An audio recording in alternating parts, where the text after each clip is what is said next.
Good evening. It is our pleasure to welcome Doris Kearns Goodwin to Anshe Emet this evening.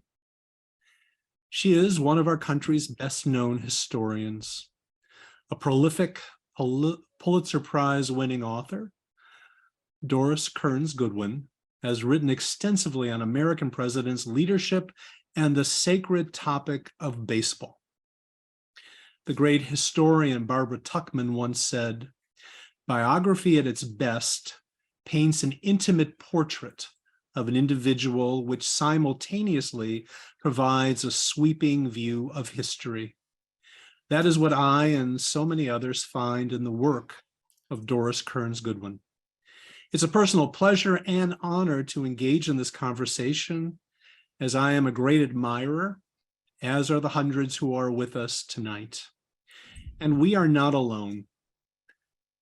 Goodwin's books have been the subject of television series and movies.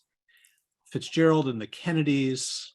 It inspired Steven Spielberg to create his iconic film Lincoln.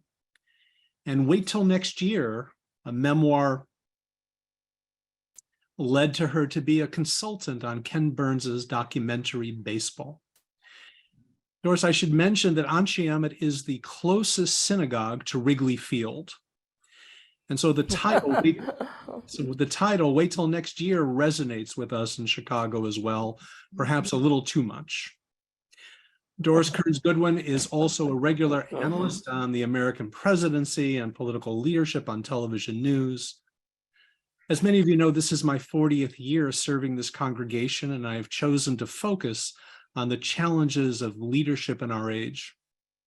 We've spoken about rabbinic leadership and next month leadership in Israel, but tonight we are focusing on leadership in America, and I can think of no better person for this conversation than our guest. In her life, Doris Kearns Goodwin has had a front seat to the topic of leadership during the years she served as White House Fellow in the Johnson administration, and then to work with LBJ on his memoirs. Her most recent book, Leadership in Turbulent Times, is a brilliant analysis of the lessons we might learn from the lives of Presidents Abraham Lincoln, Theodore Roosevelt, Franklin Roosevelt, and Lyndon Johnson. In a time when questions abound about political leadership and presidential campaigns that are now officially beginning, we're honored to be in conversation with Doris Kearns Goodwin this evening. On behalf of our entire community, I want to express our gratitude to Jeremy and Katrin Katz for generously supporting this event. Welcome, Doris Kearns Goodwin. We're so happy. I'm so glad to be with you tonight. Great. And we are with you. So let's begin with this. What drew you to the study of great leaders and leadership? Well, I think I always loved history from the days when my father taught me that mysterious art of keeping score while listening to baseball games, so I could record for him the history of that afternoon's Brooklyn Dodger game. And then I had a teacher in high school who loved history, a teacher in college. And then when I went to graduate school, there was a teacher who taught me constitutional law. So I was going to be a Supreme Court historian until that experience of working with Lyndon Johnson came into my life. And it was really an amazing thing to be able to not only work for him in the White House, but as you said, go to the ranch and help him on his memoirs. And there was a sense in which I never fully understood why he had chosen me. We had a curious beginning to our relationship. We had a big dance at the White House the night the White House Fellows were chosen. He danced with me, not that peculiar. There were only 3 women out of the 16 White House Fellows. But as he twirled me around the floor, he whispered he wanted me to be assigned directly to him in the White House. But unfortunately, it was not to be that simple. For in the months leading up to my selection, like many young people, I was active in the anti-war movement and had written an article against him, which I'd sent in with a friend of mine to the New Republic. We'd heard nothing. We weren't published authors. We were just graduate students. But it suddenly appeared 2 days after the dance with the title, How to Remove Lyndon Johnson from Power. So I was certain he would kick me out. But instead, surprisingly, he said, oh, bring her down here for a year. And if I can't win her over, no one can. So those years I spent at the ranch, just listening to him, he talked, told fabulous stories, made me realize that after I wrote that first book about him, I wanted to understand the other leaders from the inside out, not to be judging them. So as you said, I went on to Lincoln and to Teddy Roosevelt and Franklin Roosevelt. And then after I finished those books, I was thinking about what else can I do? Who's the next guy? I like to call them my guys. But I realized that each time I finished one of the books, I would feel guilty leaving the old boyfriend behind. So I decided, instead of finding a new guy, why not look at these four men and try to figure out what kind of leadership patterns they had. Even though I talked about leadership, it was in the midst of these big biographies, these big fat ones. And in graduate school, we always were interested in leadership. We'd stay up at night. Where does ambition come from? Are you born leaders or are you made leaders? So that became the most recent book, Leadership in Turbulent Times, taking all four of my guys and trying to figure out what kind of leadership patterns they exhibited. And I had a wonderful time doing it. Well, in reading the book, it was fascinating to learn how each of the four presidents that you wrote about had high ambitions from the very start. Can you speak more about that? I think, ambition is such an important thing. Sometimes it's a word that has a negative connotation to it, but ambition really is the drive for success. It's the energy and the willingness to work hard to achieve that success. And you see it in Lincoln. Somebody said about Lincoln when he was a friend of his that his ambition was an engine that knew no rest. He just wanted to keep moving forward. And I think it was partly the difficult life that he'd had before that. He just wanted to get away from that life and had a vision that maybe he could do something to make the world a better place. Even when he's 23 years old, he gives his first talk when he's running for the state legislature. And he says, "Every man has his peculiar ambition. Mine is to be esteemed of by my fellow man."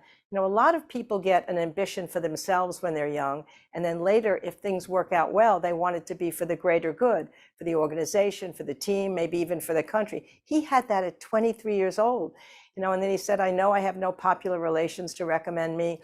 If I fail, I'm used to failure, but if you do succeed in putting me in this office, I will do everything in my power to serve you." And then he says, "But if I don't win, don't worry, I'm going to come back and try 5 times, maybe 6 times, and then maybe it'll be embarrassing, and I promise I won't try again." But you saw that ambition in him right there.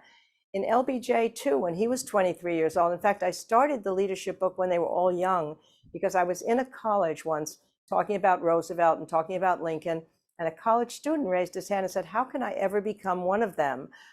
They're on icons, they're on Mount Rushmore, they're in movies. It's too far from me." So I thought, if I start when they're young and they run for office the first time, you'll see the mistakes they made, you'll see their arrogance, you'll see their lack of judgment, and you can say, I can be them as long as I can learn from my mistakes. So in Lyndon Johnson's case, he's 23 years old and he's in college and he wants to figure out where power is. So he decides power is in the president's office. So he wants to get to know the president. So he's picking up trash as a part-time job. And he decides, I'll pick up more trash than anybody in this least amount of time, and I'll get noticed. He does get noticed, and then he gets a job inside the college as a mopping up floors, and he chooses to mop it in front of the president's office so the president will see him. The next thing you know, he's in the president's office, he's his assistant, and then he's living in the president's house. And then he gets to be an aide in Congress, and he goes to the congressional dormitory where all the aides are living, and he decides to brush his teeth every 10 minutes and to go and take 4 showers a day so he can meet more people and they can be his mentors. And they said within 6 months, he had become more learned than people that had been there for 20 years. But then the really interesting thing is he takes a year off from college to go to a small Mexican community to teach because he needed to make the money. And there he knew, and he found the fulfillment that came. He made a difference in those kids' lives. He used his first month's salary to get them soccer balls and baseball equipment. And he made a change. He respected them. And they've later said in oral histories that he changed their life. And he saw the prejudice and that people were feeling against them, and he wanted to fight against that. And that's when, as I say, that drive for success and ambition becomes something larger than the power that he was seeking up till that time, the power to do something that makes a difference. And so that's what's so much fun about watching what these people do with their lives. But trauma also played a role in their life, didn't it? That was one of the things that I was really struck by in reading your book, of how trauma affected each one as leaders. And I thought that was just a fascinating piece of the book. Yeah, it's so true. In fact, when I've studied leadership theory, they often say that many of our best leaders have somehow come through adversity. And the reason that that makes a difference, if you come through on the other side with resilience, then when the next problem occurs, you have the experience of having come through something before that. And Hemingway once said, everyone is broken by life, but afterwards some are strong in the broken places. And I think that's true. I mean, Teddy Roosevelt is a great example because he came from such a life of great privilege. Almost everything had seemed to go his way. And he was a young state legislator in Albany. His wife was 22 years old. She was about to give birth to their first child. His 49-year-old mother came to New York to help her while Teddy was in Albany. And he got the telegram that a baby girl was born, cigars are all around. And then suddenly another telegram comes 2 hours later saying, you better come home right away. There's a crisis at the house. And it turned out that his mother had contracted typhoid fever. He got home in time. She died in his arms. And then 12 hours later, his 22-year-old wife died of complications of childbirth. He said then, the light has gone out of my life. He thought he would never marry again. And he left the state legislature and went out west to the Badlands. He needed to ride his horse, he said, 15 hours a day so he could finally sleep at night. But the extraordinary thing is, once he was out there, there was something about nature that became a spiritual solace for him, the beauty of that land. And then he becomes later the great conservation president. And more importantly, he changed his feeling about how you build a resume. Before he thought, okay, I'll be a state legislator, then a congressman, then a senator, then a governor, then a president. But now fate had intervened. So he said, instead, I'm going to take whatever job matters the most and just give it my all. It might be my last job. So even if it seems below me, like he became civil service commissioner because he believed in meritocracy, police commissioner, and then he becomes assistant secretary of the Navy, but then he becomes a Rough Rider soldier because that's what he wanted to do. So it made him much more humble, I think, about what he wanted to do with his life and therefore more confident about the future. And the same thing happens with FDR. Again, a very privileged life, everything going his way. He's still in his 30s when polio makes him unable to walk on his own power again. But somehow that experience connected him to people to whom fate had also dealt an unkind hand. He learned patience. He once said, when he had difficulty making decisions, people said, how can you do it and sleep at night? He said, if you spend 2 years just trying to move your big toe, you'll have patience in life. And I think he learned humility from that. And more important, empathy. When he was at Warm Springs, he became Doc Roosevelt. He became the person who develops picnics for the people, wheelchair dances, polo in the pool. And he learned what it was like to make other people feel a joy in life again. So I think adversity really, if you can get through it and the resilience, it allows you to become maybe a different kind of leader than you might have if everything had gone your way until that moment. In our tradition, we say there's nothing more whole than a broken heart.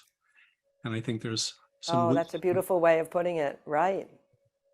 So in writing this book, after spending all those years with your guys, as you put it, what did you learn from that book? And what do you think is most relevant for this moment in our nation's history? I think what I learned as I was looking at what are the leadership traits that they shared at their best, those leadership traits, when you think about them, humility and empathy and resilience and accountability, acknowledging errors, learning from mistakes, having an ambition that's larger than for oneself, taking responsibility, all of those leadership traits are traits that you want your children to have. They're traits you want them to be taught in school, in the synagogue, in the churches. And they're the traits of a good citizen, much less a leader. And I think at this time in America right now, it's that kind of character that we want to build in that younger generation, that hopefully they can do a better job than somehow we seem to be doing at our level, to make this country a better place. So it wasn't like just these are important for those leaders out there. It's all of us that need to have those same it's emotional intelligence, that word that now has become famous in the last 20 years, but it's just the normal things that you would hope from a good neighbor, a good friend, somebody that you can trust. Beautifully said. I want to change gears a little bit and think a little bit about the age of the internet and leadership. We tend to think that the role of technology in our age is unique. But one of the things that I've learned from reading your books is that each of the presidents that you wrote about had different new technologies that they had to master in order to more effectively lead. How did your guys do this? I'm so glad you keep calling them my guys, because I don't mean to be lacking deference, but it's just that I lived with them so long, almost 50 years, that even never lived with anyone longer except for my husband than some of these guys. But I think what happened with them, and you're absolutely right, when you think about Lincoln, when he's president, what matters most is the printed word, because the words in the speeches would be printed in full in the newspapers, then they'd be put in pamphlets, and people would read them aloud in their homes. So his having a gift for language mattered enormously at that time, more perhaps than it does at another time in our history.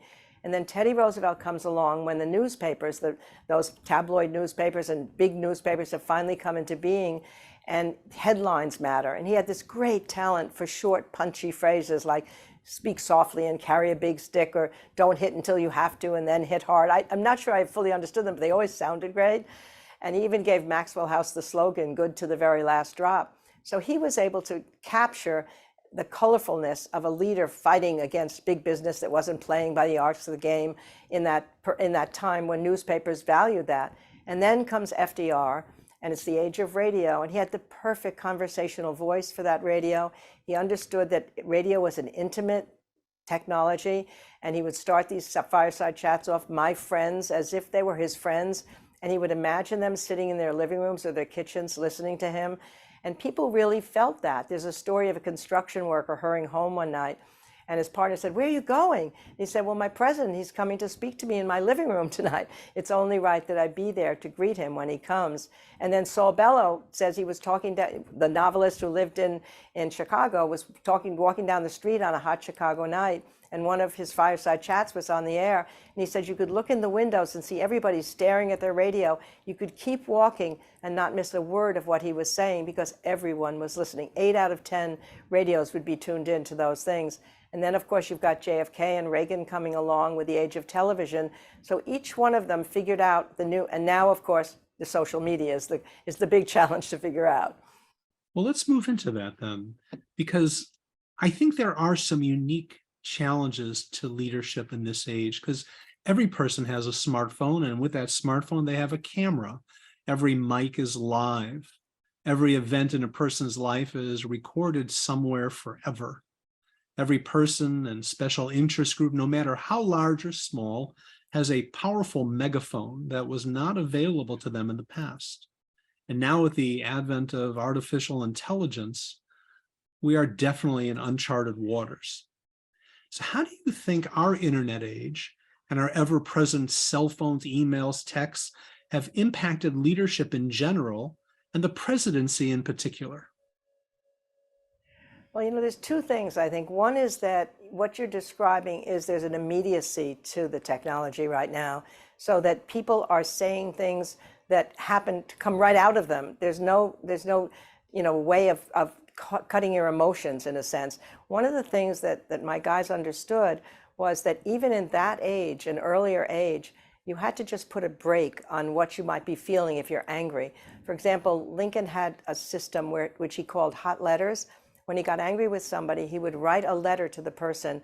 All of his anger would come out. He'd put the letter aside, hoping he would cool down psychologically and not send it. And then you see in his papers later, dozens of those kind of letters. And I think about when somebody wrote to me about the internet, and he said that he had heard that day that one of his subordinates, who was a CEO of a company, had done something he thought wrong, and he wrote him an email immediately. But then he thought of Lincoln and he put it in draft instead of send, and he found out the next day his information had been wrong. But think of how many people in today's world, leaders as well as ordinary citizens, say things too quickly, and as you say, it's right there, it's caught on camera, and there's no way of pulling it back as you could in those earlier days. But I think the other thing about cell phones is that what it means for all of us, and especially maybe for leaders, is we're working 24 hours a day. There's no break because your cell phone or your email is with you at all times. And that's a real problem, because leaders need, just as people do, to recharge their energies and replenish them and relax at certain points. And my guys were pretty busy, right? They had wars and depressions to go through, but they were able to somehow know they had to find time to think and relax. My favorite, of course, is Lincoln went to the theater 100 times. He said when the lights went down and a Shakespeare play came on, for a few precious hours, he could forget the war that was raging. And then FDR had the best of all. During World War II, he had a cocktail hour where the rule was you could not talk about the war. You could talk about books you'd read, you could talk about movies you'd seen, gossip, as long as the war didn't come up. And then for a few precious hours, he could relax. And my favorite stories connect to this because that cocktail hour mattered so much to him that he wanted the people who would be at the cocktail hour, the regulars, to actually live in the White House on the second floor to be ready for the cocktail hour. So Harry Hopkins, his foreign policy advisor, came for dinner one night, stayed over, never left until the war came to an end. His secretary, Missy Lehand, lived with the family in the White House. Lorena Hickok, a friend of Eleanor's, had a room right next to Eleanor. Princess Martha came from Norway and she lived with the family. And the great Winston Churchill came and spent weeks at a time in that room right up there on the second floor of the White House, so they'd be ready for the cocktail party. So I was telling this story on a radio program in Washington, and I mentioned, this is when Hillary and Bill Clinton were in the White House, and I'd love to see those rooms once again and just imagine who was there 50 years ago. So Hillary called me up at the radio station and invited me to sleep overnight in the White House. So we had a sleepover, and it was incredible because I was sleeping in Winston Churchill's bedroom. There was no way I could sleep. I was sure he was in the corner drinking his brandy and smoking his ever-present cigar. But I think that need for all of us to have time to think, to have time to relax and replenish energy is much harder in today's world when you can carry work with you everywhere. COVID showed that. I think a lot of people felt by being home during that period of time that they had learned that they could combine work and family in a way that maybe the older structure of work didn't allow them to do. So I think it's a very important thing still for all of us today, despite just turn the cell phone off every now and then, turn your email off, and be able to just have time to think, to have a spiritual, that's what going to a synagogue or church allows you to do. That's a reflection moment that's so important. You know, someone once said that first human beings create the technology and then the technology recreates human beings. And I'm not sure we're equipped to keep up 24/7 with the technology. And I think you said that very well. Do you believe that a leader today can actually transcend the internet or social media, the 24-hour news cycle, the hyper-partisanship that it creates, and unite our nation as each of these presidents did? So in other words, to put it in a way that speaks directly to you, is a team of rivals possible in our time?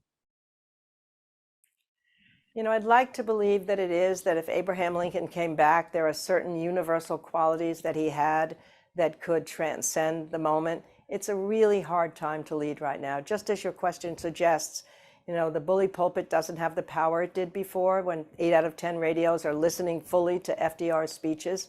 You're on a divided media. You may not even get the true understanding from the facts of what the person said. All of that is more difficult. The partisanship is hard, but it was really hard in the 1850s. And you had the same kind of thing you have today, where if you just read the partisan press, you didn't have newspapers that were general at that time. If you were reading about Lincoln going to a debate with Stephen Douglas and you're reading the Republican paper, he was so great. They carried him out on their arms and he was triumphant. You read the Democratic paper of the same debate and they say he was so terrible he fell on the floor and they had to drag him out. So we had that problem at that time as well. I guess I just got to hope that if a man of Lincoln's caliber with that character came back in, somehow he'd figure it out. I'd love all 4 of my guys could come back. If we could have Lincoln and Teddy and Franklin and LBJ, each one with their strengths, Teddy with his fighting spirit, FDR with his ability to get people to feel collectively about what their responsibilities were, and LBJ would get them all in the White House and not let them leave until a congressional deal was reached, we'd be so much better off. We've got to learn from these people. That's why history is so important. It's heartbreaking to me that history is reducing the courses that are being taught in high school and college. We have to remember, we learn from our parents and our grandparents. We can learn from these leaders that went before, their triumphs and their tragedies, how they failed and how they succeeded. And I just feel that literature and humanities are right now under siege in places where everybody wants to just get ahead in science and math and get moving in the country. But if we don't have that humanities behind us, we're not going to be able to learn from the past. And right now we need to know that past to help us through this democracy in peril time that we're living in. So I guess it just leads me back to something you started with. After all these years of writing about leadership and these very powerful books that you've written, would you say that leaders are born or made? Yeah, this is one of the things we used to argue about in graduate school. I think what happens is I think they're mostly made to answer the question, but there are gifts that a person can be born with that help in leadership as they help in many areas of life. Lincoln's gift for language was something he was born with, I'm convinced. I mean, he could have been probably a really fine poet or a really fine writer had he not gone into politics. Teddy was born with a photographic memory, which is enormously helpful in politics, right? And FDR, born with that optimistic temperament, that confidence that was so important when he did that first inaugural and was able to change the mood of the country overnight by having confidence in the people themselves and telling them it's not your fault what's happened. It was leadership that was lacking. Here I am to provide that leadership. And LBJ just had unimaginable energy. But in the end, they all had to work to make their leadership work, to become a leader. Teddy Roosevelt once gave a wonderful essay, I thought, where he said there's two kinds of success in the world.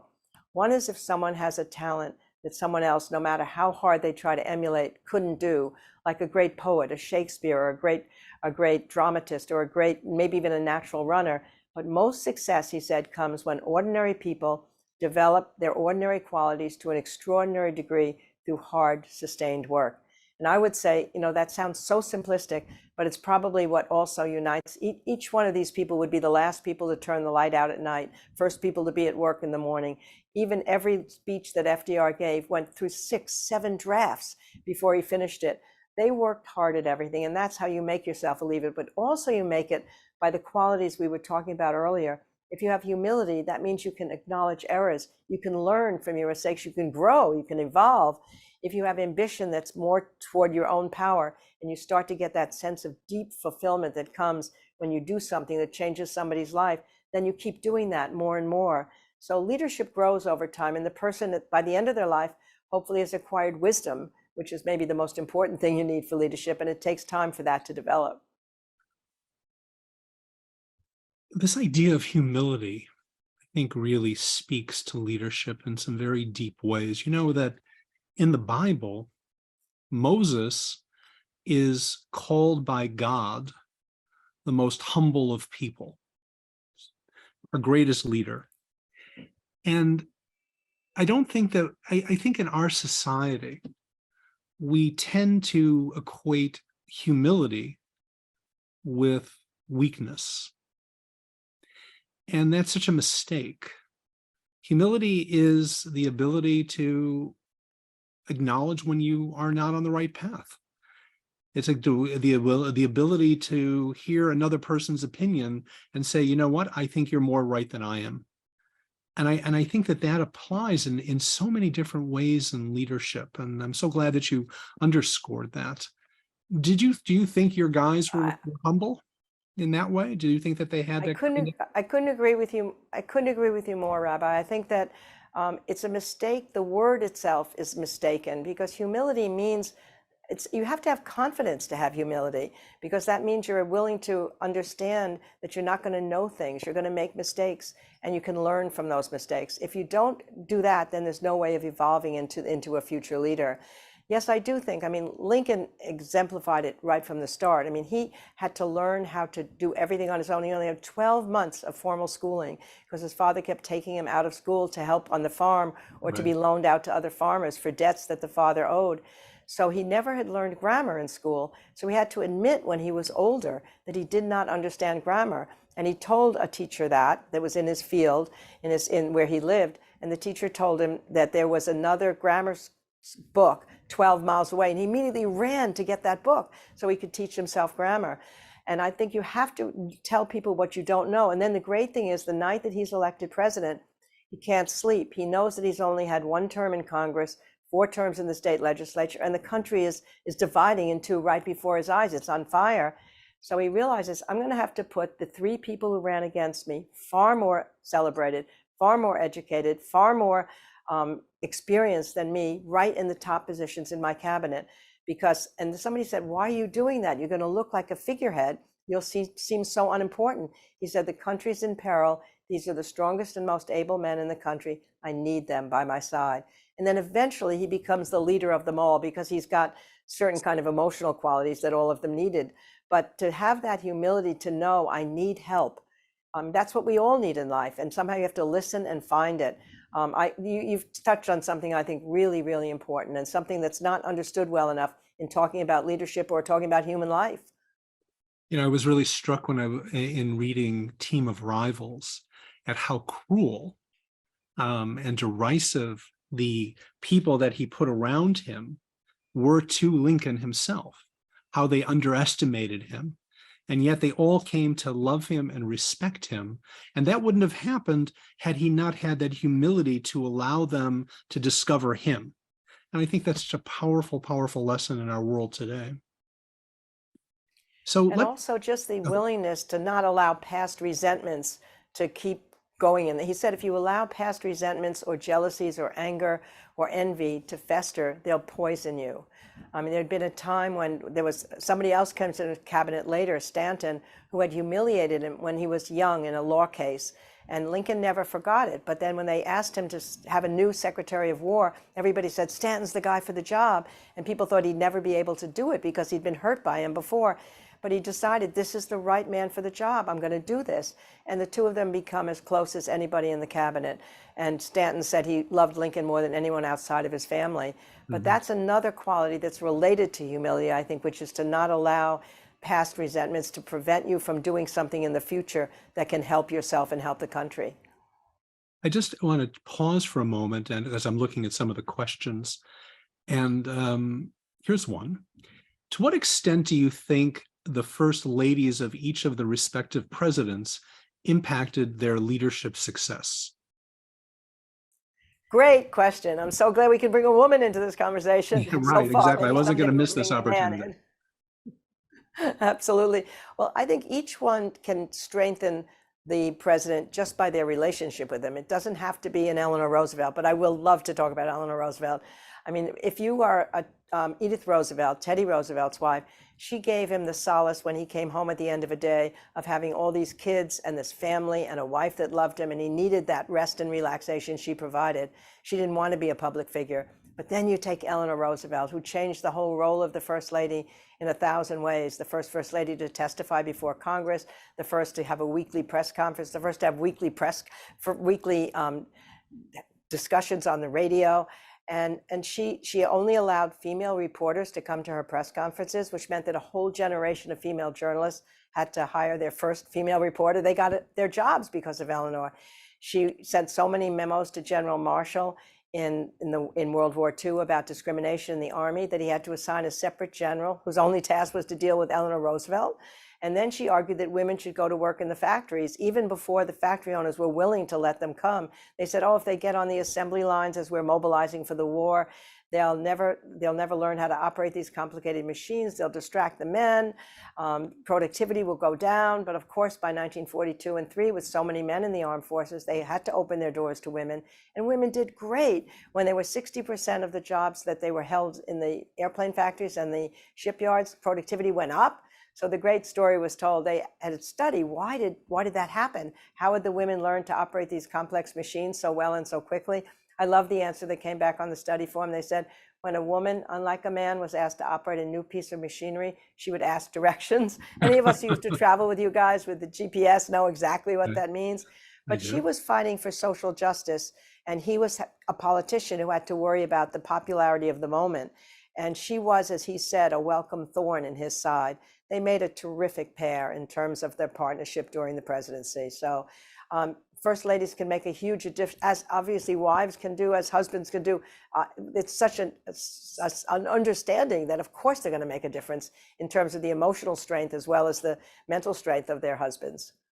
Well, I can speak for myself, and my wife has been a tremendous support over these years, and a wonderful counselor as well. I wouldn't even guess how many interviews you've done over the years, but I have a sense that this is the only interview you've ever done where someone gave you an assignment in the Bible. Is that true? I think that is absolutely true. So in our conversation last week, I invited you to read the 32nd chapter of Exodus to talk about Moses and Aaron as leadership types. And the story, of course, is the golden calf, and Moses is long on the mountaintop. The people become fearful, and they threaten Aaron, and Aaron allows them, and in fact aids and abets their creating a golden calf. And when Moses comes down the mountain, he confronts his brother. And you see one leadership type in Aaron who is very much concerned with the thoughts and feelings of the people, even though they are misguided. And you have Moses, who comes down the mountain and has the courage and the vision to say no, and ultimately saves the Jewish people. So Moses recognized what was good for the masses, even when they didn't recognize it for themselves. And I think that there, and that's not surprising since I'm a rabbi, but I believe there's a great deal of relevance to this story for our time. What were your thoughts about leadership after reading that chapter over? I think, you're absolutely right that there's two archetypes, especially in a democracy.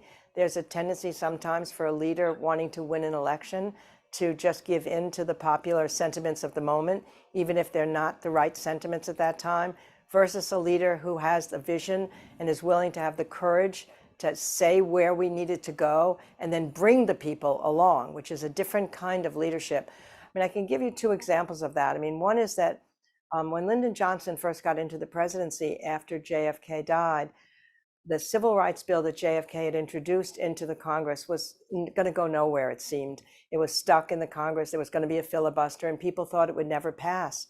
And so Johnson decided that he would make his first priority to pass that civil rights bill. And his friends came to him and said, "You can't do that. It'll be a filibuster. You'll lose any kind of momentum, and you'll have to go before the country in November without anything behind you. You will not win that election." And they said, "You only have a certain amount of currency to expend, and you can't expend it on this. In other words, you have to go along with where people are thinking in the Congress right now." And then he famously said, "Then what the hell is the presidency for?" In other words, if you have the power and you don't use it for some visionary thing that you want to bring the country to. And then famously, he got that bill through all of the machinations that he did with the Congress. It was amazing. And then think about Lincoln in 1864. It's the summer. And even though Gettysburg had been won the year before, the battles had not been going well. Hundreds of thousands were dead. And people felt that in many ways in the North, they felt that because Lincoln had issued the Emancipation Proclamation, he had made any kind of deal on ending the war impossible, because the South would never come to the bargaining table if they had to emancipate their slaves. So all the Republican bigwigs came to him that summer and said, "You'll never win in November unless you're willing to compromise on emancipation. Just call peace talks right now on the basis of restoring the Union." That was the first goal of the Civil War in the first place. "And just say you'll put emancipation off till later." And Lincoln turned them away immediately. He said that he would be damned by time and eternity if he turned his back on the Black warriors who'd been fighting in that war. And he was willing to lose that election because he knew it was the right thing to do. And then with luck, Atlanta fell in September. The whole mood of the North changed, and he was able to win that election. But he won it with the twin goals of union and emancipation secured. So there are those moments in history where you're absolutely right, where a leader has to go against where the popular sentiment is, if that sentiment is in the wrong direction, or they seem to think it is, and try and change the people's feelings and move them. Lincoln said that public sentiment is the most important thing, that if you're right with public sentiment, anything can happen. If you don't have it behind you, anything will fail. And in democracy, it's even more important than laws, he said, because it's where the public, you have to educate the public to do the right thing. You wrote about Lincoln in that vein when you talked about how Lincoln would structure his argument. And he would bring people into his conversation so that to the average listener, it felt like it was really their idea and not Lincoln who was planting it. And I think that's such a remarkable talent. We should say more about that. I think he learned that when he was a young lawyer on the circuit in Illinois, because he would be facing jury trials. And as he's presenting the case to the jury, he wants them to feel I'm understanding this case. I know what he's saying, and I'm going to come to that conclusion that Lincoln is really leading them to, but they're feeling like they're coming to themselves. In fact, that's probably what the greatest teaching is always about, right? When the person feels that they're absorbing the subject and they themselves are making the connections, not being pressed upon them, but they've absorbed it themselves. And I think for a leader, that's very true. That depends on how you talk to the people. But what it means fundamentally is you're listening before you talk. And I think, again, all my guys understood the importance of listening to other people, of bringing in other opinions, and then of learning from the people, and then fashioning what they're going to say on the basis of what they know is already in the people's minds. Hmm. So we've talked about character, the ability to listen. I also think that vision has a lot to do with great leadership, because it's clear that Lincoln and both Roosevelt's and LBJ had their Moses moments where they had to come down the mountain and deliver a stern and difficult message. They could have easily played the part of Aaron at any particular juncture and made the popular decision. And certainly there were more than a few people advising them to do so again and again, but their vision was for the nation as a whole. Could you talk about vision and the role of vision in leadership and why it matters so much today? I think that, when you look about Lincoln, what he was able to do was he knew early on that somehow he had to deal with the emancipation problem in the country. But at the time, the country, and the North in particular, simply wanted that war. Most people, maybe 8 out of 10 people, just to restore the Union. Emancipation seemed something far away. And he saw that it was necessary, but he also understood that I have to begin to educate the public before I can take that move. Timing is so important. And that's why he would meet with people every morning in the White House, and he would listen to people's stories. They would come in and they would tell him about wanting a clerkship or a job in a post office. And after a while, he did that for an hour every morning.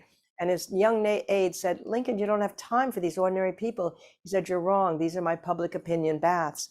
So he learned where the people were, but then he knew, but I've got to move them forward.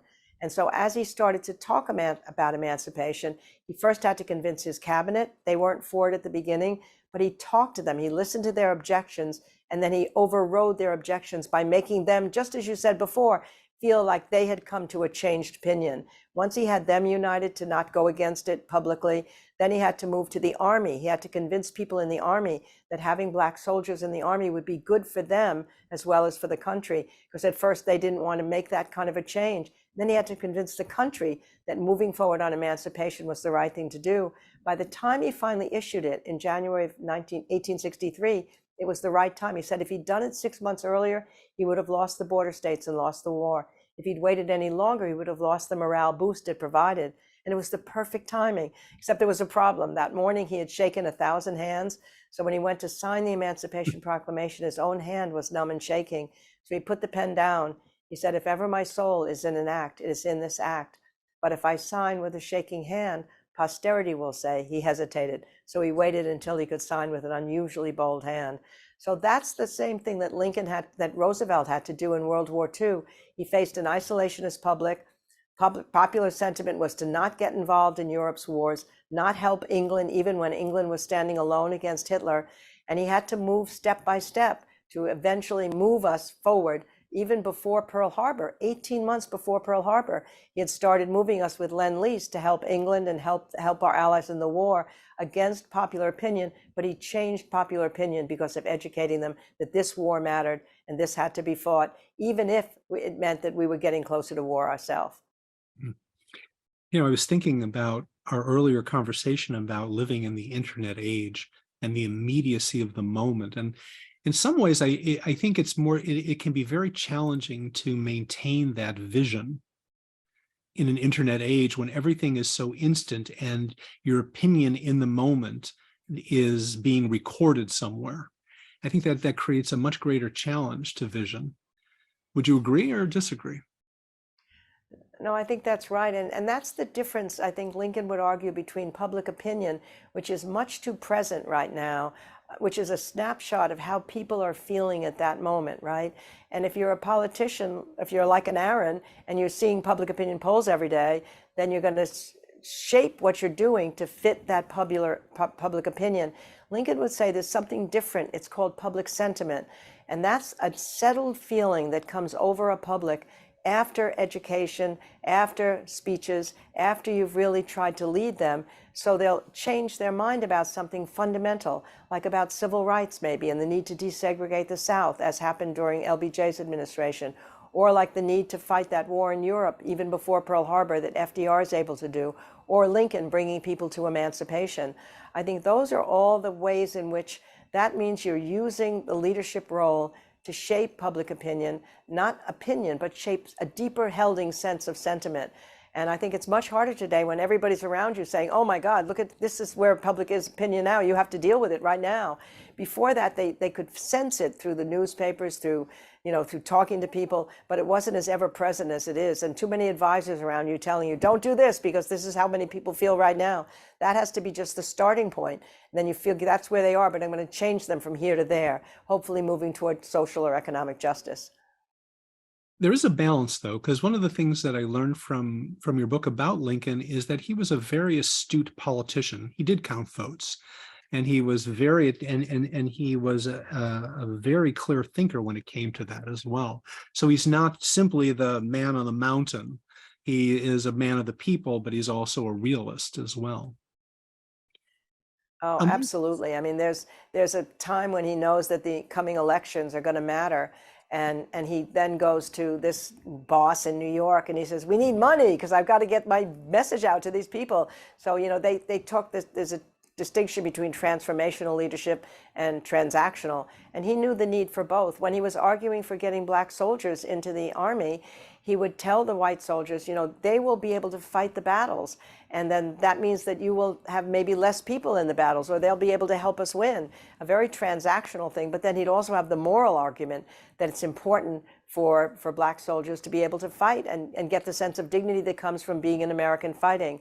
So he could use both levels. You have to be a politician and a statesman at the same time. Absolutely. If it's okay with you, I'm going to offer a couple of questions that are coming from our audience. Would that be all right? Sure. Okay. Of course. So here's a question. How about George Washington? I teach high school history and teach how he set the precedent on the presidency and his idea on the 2 terms to be president, that he felt he did not feel that one person alone could be leader, but to look at yourself and to look to others to lead. He said, I teach this idea with a current discussion coming from some saying, you need me and I should be your leader. So could you talk a little bit about the precedent that George Washington set and what we hear from some leaders?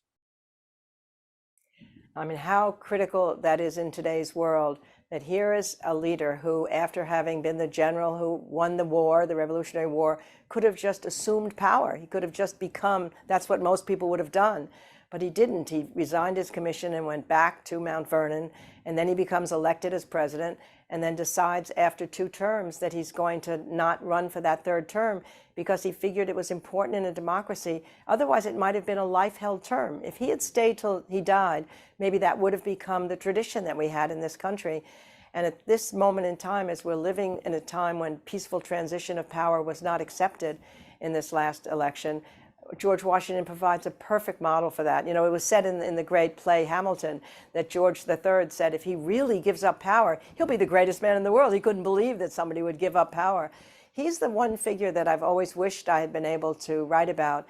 But by the time I finished the other 4 guys and finished the leadership book, I realized, oh my God, there's another 10 years. I don't know whether I can do that. And so much wonderful literature has been written on him. But luckily, I've been working with the History Channel on a series of mini-series on our presidents, and it started with George Washington.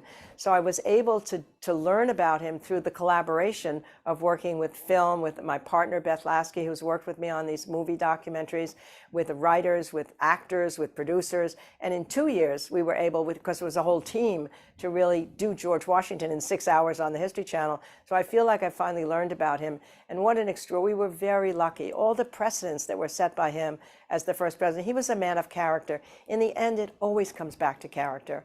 I mean, if you have to have one quality that you need in a human being and in a leader, it is character. And he had it. Yes, he did. Outside, another question. Outside of the United States, do you see any notable leaders on the world stage today? Well, I certainly have seen it in Zelensky in Ukraine. I mean, I have a personal connection to it because my youngest son, Joe, who graduated from Harvard in June of '01, and then after September 11th, with no thought of the Army before that, joined the Army and was a platoon leader in Iraq and then Afghanistan and then came out.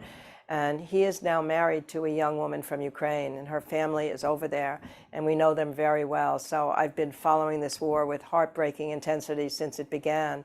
And it's been an extraordinary thing as an historian to watch the ability of Zelensky to combine the kind of qualities that I think Churchill had in 1940 and 1941, of the power of example. Right away, he understood the importance when he was told he could have a safe haven outside the United States would provide him in Poland, perhaps. And he said, I don't need an exit, I need ammunition. And then the power of words, just as Churchill was able to have. And also he understands, we were talking before about media, he's really understood social media, taking selfies, being out walking amidst the bombing, being able to Zoom himself to the British Parliament, to the French National Assembly, to our joint session even before he came in person.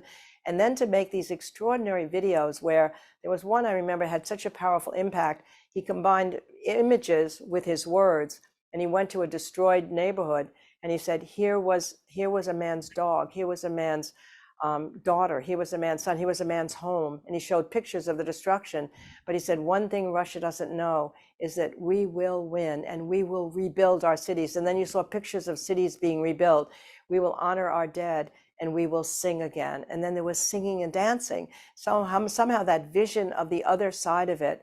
So it's been an extraordinary thing. And I think his courage has been transmitted to the Ukrainian people, just as Churchill was able to do to the British people. I remember that great story of Churchill coming to a bombing area after one of the terrible destructions of the night before. And there was a store there and it had shattered windows. And then the sign in there, which Churchill was so happy about, said, more open than usual, come right in. So it's that spirit that leadership can engender in a people. And I think the way the Ukrainian army and the home front has responded, and even the humanitarian concerns and the way that other countries rallied around it, it just shows the magic of leadership. Absolutely. Thank you for that answer. In the dedication of your most recent book, Leadership in Turbulent Times, you wrote this: for my husband, Richard Goodwin, and our best man and closest friend, Michael Rothschild. You were blessed with a wonderful marriage that lasted for 42 years. And during his life, Richard served as an advisor and speechwriter to Presidents Kennedy and Johnson, as well as Senator Robert Kennedy. And sadly, he died the same year that book was published. And I understand that you are completing a book about Richard and your relationship. And I just wanted to ask if you'd be open to talking about this. What went into the decision to write this book? And can you tell us a little bit about what you're writing about? Oh, I'd be so glad to. I mean, what happened is that Dick had saved everything. He was one of these people who just liked to never give anything away. So we had 350 boxes that traveled around with us through our whole married life, from one house to another, into storage, into a barn. And they covered his entire career, which is extraordinary. I mean, he was president of the Harvard Law Review, clerked for Justice Frankfurter, was the person who discovered that the quiz shows where the contestants were being given the questions ahead of time. Anyone who remembers the $64,000 question in 21, Dick was the one who discovered that they were corrupt. And then he went to work for young John Kennedy, was in the campaign, was on the plane with Sorensen. He was in the White House. He was involved in the whole, a lot of the arrangements for the funeral of John Kennedy. Was in the White House those nights, brought the eternal flame over. And then he worked for LBJ. And with LBJ, he did extraordinary words that mattered. I mean, there's a famous speech that LBJ gave, the joint session of Congress, after the Selma demonstrations, where he used the words, "We shall overcome." And it was helpful in producing the Voting Rights Act. We have a picture in our study that's now here in my study of Dick being given a pen by LBJ for the signing of that Voting Rights Act. Then he wrote the Howard University speech. He wrote Bobby's South Africa speech. I mean, it wasn't just words. He was a policymaker, and he had an extraordinary impact, but was with Bobby when he died, and was so sad about the way that the 60s ended that he never wanted to open these boxes all these years. So a couple of years before he died, he just woke up one day and he said, well, I'm in my 80s now. If I have any wisdom to dispense, it's time to dispense now. So in the last years of his life, we started going through the boxes, which meant reliving the 1960s, which was my decade too. I'm just younger than him, so I was younger at the beginning of all this. But it was an extraordinary decade. It was a time when people really believed they could change the world, you know, with the Peace Corps, with fighting for social justice, with the civil rights movement and the women's movement coming into being. And as he went through it, rather than feeling sad, he remembered all the great things that happened: Medicare, Medicaid, aid to education. He had turned against the war and was so angry with Johnson, having loved him before, that he hadn't really forgiven him. But when we went through that, the war will always be a stain on his legacy. But he began to remember all the great things that had happened. And I think it made him feel, before he died, a sense that his life had been a contribution as well, that thing we all desire, that we'd left something behind. So I was helping him to write a book about it. But after he died, then I've decided that I will write the book and about the whole process of opening the boxes and what it meant to both of us to share so many stories that we didn't even know, some of them, about each other as we were going through the boxes before he died. So that's what I'm doing right now. It's not a president that I'm doing, but he has as great an archive as many of these other presidents might have had. So it's been an emotional experience. I wasn't sure I could do it right away after he died, but in the last couple of years, I think it's provided solace for me to be still living with him every day. What a tribute. What a beautiful idea. And I think all of us are looking forward to reading it when it comes out. So one last question. In the Jewish tradition, we believe that the age of prophecy has ended. But as a historian, I'm going to ask you to do a little bit of prophecy. How do you understand the future of leadership in this nation? Well, the only way that I can answer that as an historian is by looking back in the past and seeing what we know about the past. And if part of what we're hoping for is to have the country move as it has over time, even though we seem to be going backward at times, toward greater social justice and economic opportunity, every transforming time like that in American history has come from the ground up. It's movements always that change things. When Lincoln was called a liberator, he said, "Don't call me that. It was the anti-slavery movement and the Union soldiers that did it all." The progressive movement that underlay Teddy Roosevelt was already in the settlement houses and in the social gospel before he became president. And that helped him to do what he wanted to right some of the wrongs of the big gap between the rich and the poor and bring a square deal to America. And then obviously the civil rights movement was critical for Lyndon Johnson, the women's movement, the gay rights movement, the Black Lives Movement now. It's always the citizens that make things happen. So if I were going to look to the future, I think we have to have movement. We have to have a movement for voting rights. I would like to see some sort of movement for a national service project. If I had something from the past, I know when we've been through experiences together as a nation and there's a collective identity, we were willing to accept sacrifice during World War II, we were rationing, we were willing to work together on common goals. Military allows us to do that. My son will say that the proudest moments of his life were when he led his platoon through those battles, and there were platoons made up kids from all classes, all parts of the country, all sections. Teddy Roosevelt warned that the greatest peril for democracy would be if people consider people from other sections and regions and parties the other rather than as common American citizens. So I'd like to see some equivalent to the military at home here. And again, that comes from history as a future prophecy. If kids from the city went to the country and country kids to the city, north to the south, east to the west, and they were able to work on a common mission, whether it's helping with a disaster relief or teaching people or literacy, even for a year, even for half a year, just to be able to live in other people's shoes. And maybe that younger generation, then we can begin to break down the kinds of animus that is now being felt and the anti-Semitism and the anti-Asian feelings and the anti-Black feelings that are still out there, those things have to be broken down before we can move forward. And the point is, I think what I'm saying is always the citizens that have made that happen. The government's not some foreign policy out there, some foreign group. It's us. And maybe that's the hope we can take, that we need a next chapter in our history, but it's up to us to write it. So I think that's what I tell people. Look to the past, and we've been through really hard times before, really, really hard times, and yet we came through with greater strength because people got active, people moved, people weren't spectators, and they fought the battles. And that's what we have to do today. It's a tough time, but I believe that if the citizens come forward and we act, we know most of the people, and the majority of the people in the country that I think believe many of the right things, we're just prevented because of the way the system is working right now. Voting isn't working the way it is. The Electoral College may not be working the way it is. But these are changes. Problems created by man can be solved by man, or by women, that's for sure. What a great way to conclude our evening, and giving us all a vision and some uplift at a pretty challenging time. So thank you, Doris Kearns Goodwin. A recent piece about you in the Boston Globe had this title: At 80, Doris Kearns Goodwin has a whole new life. All of us at Anshe Emet hope that that title proves to be prophetic, and that you are granted years of good health, joy in your family, meaning in each and every day, and selfishly, more inspired writing as well. Thank you for being with us. I'm so glad to have been with you all tonight. Thank you so very much. Good night. Good night.